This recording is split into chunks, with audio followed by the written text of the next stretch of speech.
Good morning, all of you. BSc part second paper third physical chemistry में आज हम study करेंगे thermodynamics second या ऊष्मागतिकी सेकेंड।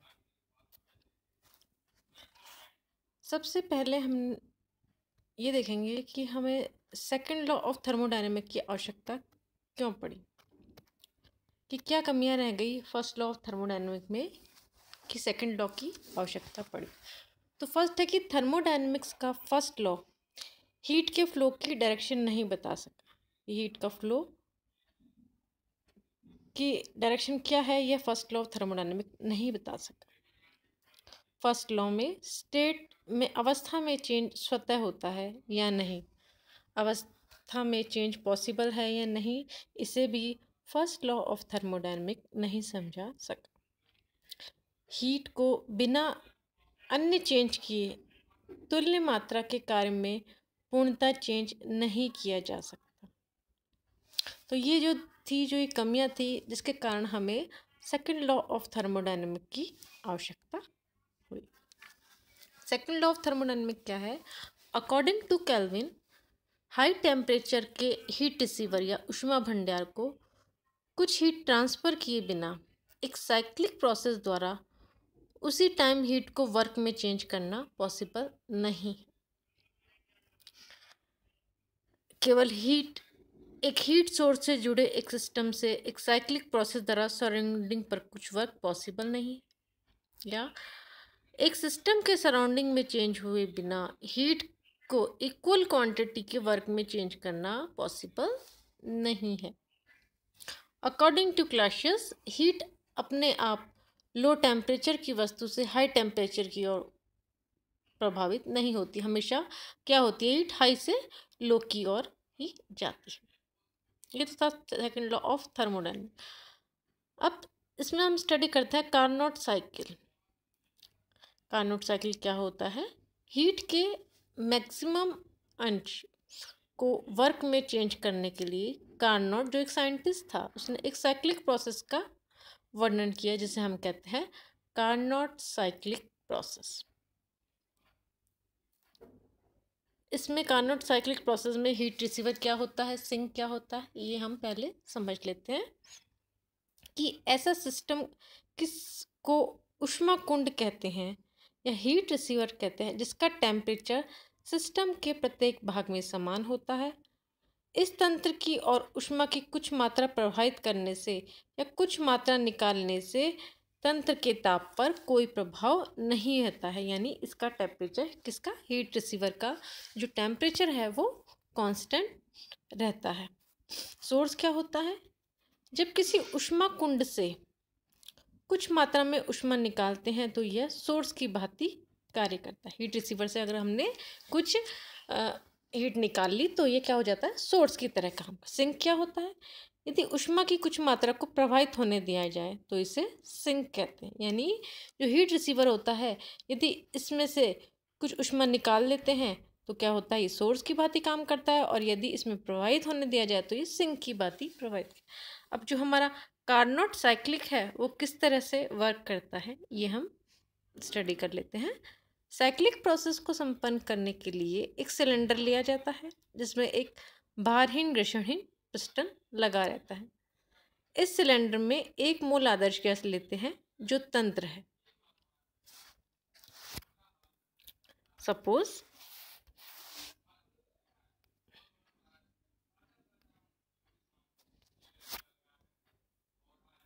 ये एक सिलेंडर है और इसके ऊपर भारहीन घर्षणहीन हमने पिस्टन लगा दिया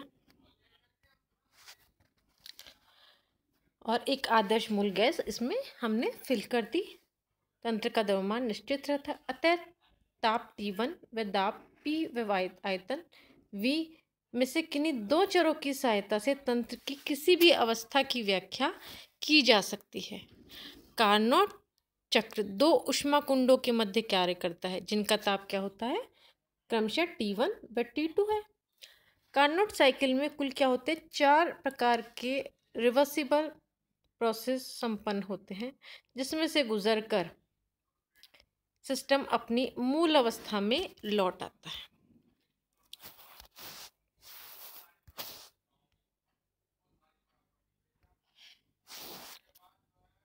आप जैसे ये देख पा रहे हैं ग्राफ में किस किस के बीच बना है ग्राफ, प्रेशर और वॉल्यूम के बीच में यहाँ पे ग्राफ है।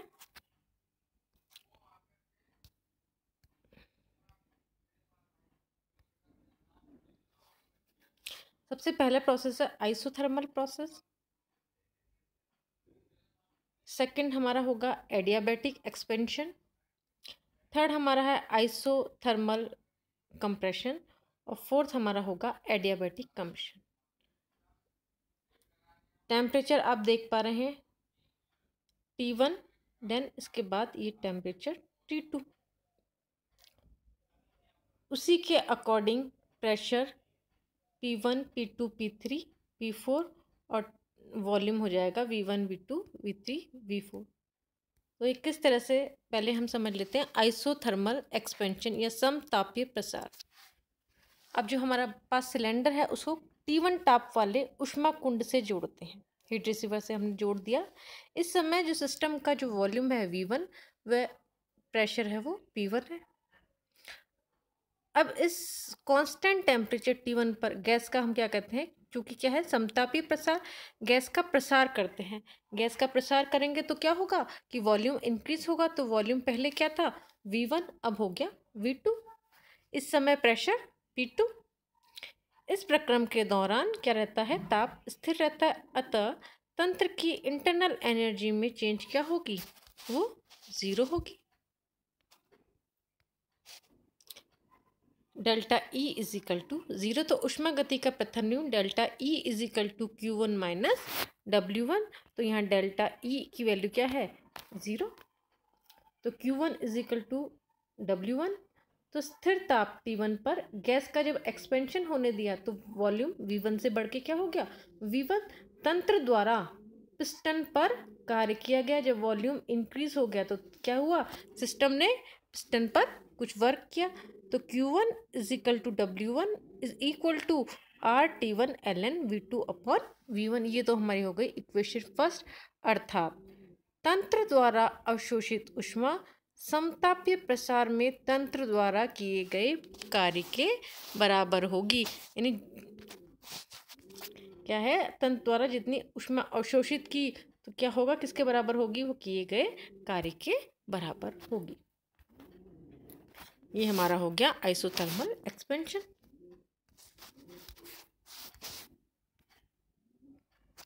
टेम्परेचर T1, पहले प्रेशर P1 V1, उसके बाद क्या हो गया P2 V2। Temperature as it is constant. Second की बात करते हैं हम रुद्धोष्म प्रसार या एडियाबैटिक एक्सपेंशन। रुद्धोष्म परिस्थिति प्राप्त करने के लिए अब सिलेंडर को ऊष्मा कुंड से हटाकर ऐसे अचालक जैकेट में फिट करते हैं जिसमें न तो ऊष्मा ग्रहण की जा सकती है और न ही ऊष्मा त्यागी जा सकती है। ऐसी रुद्धोष्म परिस्थिति में गैस का प्रसार करके आयतन क्या कर लेते हैं V3 और दाब क्या हो गया P3 और ताप घटकर क्या हो गया T1 से घटकर क्या हो गया T2 हो गया। यह प्रसार चूँकि क्या है एडियाबैटिक कंडीशन है। एडियाबैटिक कंडीशन क्या होती है कि न तो हम ऊष्मा ग्रहण कर सकते हैं न ऊष्मा दे सकते हैं।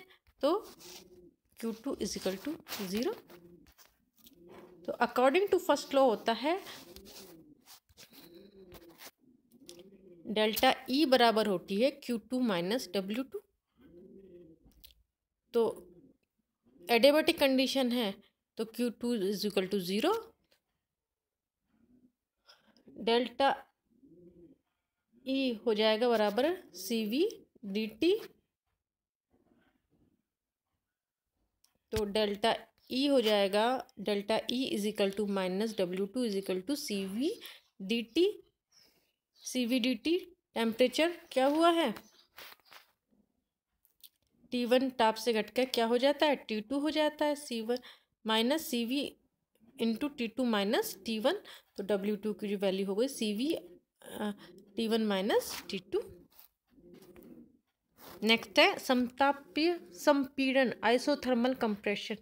अब सिलेंडर को रुद्धोष्म परिस्थिति से हटाकर लो टेम्परेचर क्या होगा T2 वाले ऊष्मा कुंड से जोड़ देते। पहले हमने किससे जोड़ा था T1 वाले ऊष्मा कुंड से। अब क्या है हमने इसमें ऊष्मा कुंड T2 वाले और स्थिर ताप T2 ताप पर गैस का संपीड़न करते हैं तो वॉल्यूम V3 से घटकर क्या हो जाता है, V4 हो जाता है, और दाब हो जाता है P4। तो प्रोसेस क्या है, आइसोथर्मल है। अतः सिस्टम की इंटरनल एनर्जी में चेंज की वैल्यू क्या होगी, 0। Delta E is equal to 0।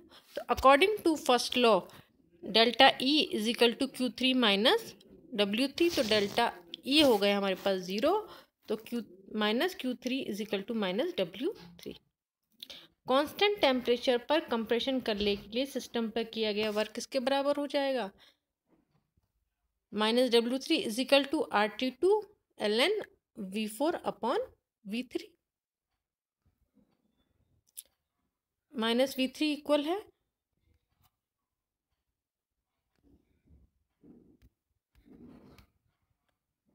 Minus Q3 के is equal to RT2 ln V4 upon V3। ये तो हो गई इक्वेशन थर्ड। तो सिस्टम द्वारा त्यागी गई ऊष्मा सिस्टम पर किए गए कार्य के समान है। नेक्स्ट है रुद्धोष्म संपीड़न, एडियाबैटिक कंप्रेशन। अब सिलेंडर को ऊष्मा कुंड से हटाकर वापस क्या करते हैं, अचालक जैकेट में फिट करके रुद्धोष्म परिस्थिति में लाते हैं। रुद्धोष्म परिस्थिति यानी कि हीट का न तो हम ग्रहण कर सकते हैं और न ही हीट बाहर निकल सकती है। अब पिस्टन द्वारा सिस्टम पर W4 कार्य करके गैस को क्या कहते हैं, कंप्रेस करके उसका मूल आयतन V1 पर ले आते हैं और प्रेशर क्या हो गया, P1। अर्थात सिस्टम कार्नोट साइकिल को पूर्ण करके पुनः अपनी मूल अवस्था में लौट आता है। यहाँ हम डायग्राम से देख लेते हैं कि क्या बात कर रहे हैं, किसकी बात कर रहे हैं हम लोग, एडियाबैटिक कंप्रेशन। तो सिस्टम क्या आता है, सिस्टम पुनः अपनी मूल अवस्था में लौट के आ जाता है। तो रुद्धोष्म परिस्थिति है तो Q की value Q is equal to 0। तो फर्स्ट लॉ ऑफ थर्मोडायनेमिक हो गया delta E is equal to Q4 minus W4। तो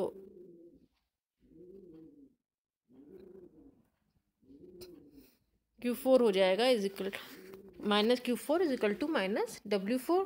तो डेल्टा E इज होता है CV dt। तो CV dt, तो dt क्या है, T1 माइनस T2। तो W4 हो जाएगा minus C1 T1 minus T2। ये हो गई इक्वेशन फोर्थ। अब साइक्लिक प्रोसेस में जो टोटल वर्क है वो क्या हो जाएगा, टोटल वर्क हो जाएगा W1 plus W2 plus W3 plus W4। जो भी इक्वेशन है हमारे पास वर्क की उनको हम सबको जोड़ देंगे। इक्वेशन को हमने जोड़ दिया तो टोटल वर्क आ गया RT1 ln V2 upon V1 plus RT2 ln V4 upon V3। तो चूँकि V1 अपॉन V2 किसके बराबर है, V4 अपॉन V3 के बराबर है। तो यहाँ हम लोग V4 अपॉन V3 में लिख देंगे RT1 ln V2 V1 और V4 अपॉन V3 किसके एक बराबर है, V1 अपॉन V2।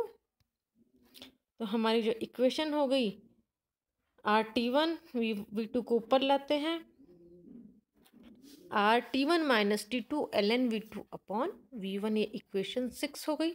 तो कार्नोट साइकिल के 4 प्रोसेस में रुद्धोष्म प्रकरण सेकंड व फोर्थ में हीट की वैल्यू 0 है, जबकि फर्स्ट सिस्टम में Q1 हीट को एक्सेप्ट करती है और थर्ड में Q2 हीट को एमिट करती है।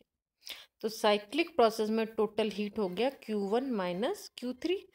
तो Q1 और Q3 की वैल्यू हम जानते हैं और इसमें रख देते हैं। तो हीट की जो वैल्यू आ जाएगी हमारे पास वो होगी RT1 minus T2 into ln V2 upon V1। तो हाई टेम्परेचर T1 पर एब्जॉर्ब हीट की टोटल क्वांटिटी क्या है, Q1 है, और इससे उत्पन्न वर्क W साइक्लिक वर्क है। तो इक्वेशन फर्स्ट और इक्वेशन सेकंड, तो जो वर्क आया कार्नोट साइकिल का वर्क टोटल वर्क आया उसमें से हम लोग Q1 को डिवाइड कर देंगे तो वैल्यू आ जाएगी T1 minus T2 upon T1। ये हो गई हमारे पास इक्वेशन 8। यह है कार्नोट साइक्लिक इक्वेशन, जो यह शो करता है कि हाई टेम्परेचर वाले हीट रिसीवर से ग्रहण की गई ऊष्मा पूर्णतः क्या होता है, कार्य में परिवर्तित नहीं होता।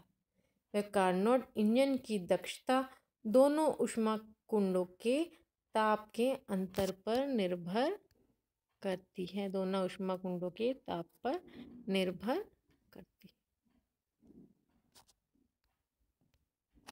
Thank you.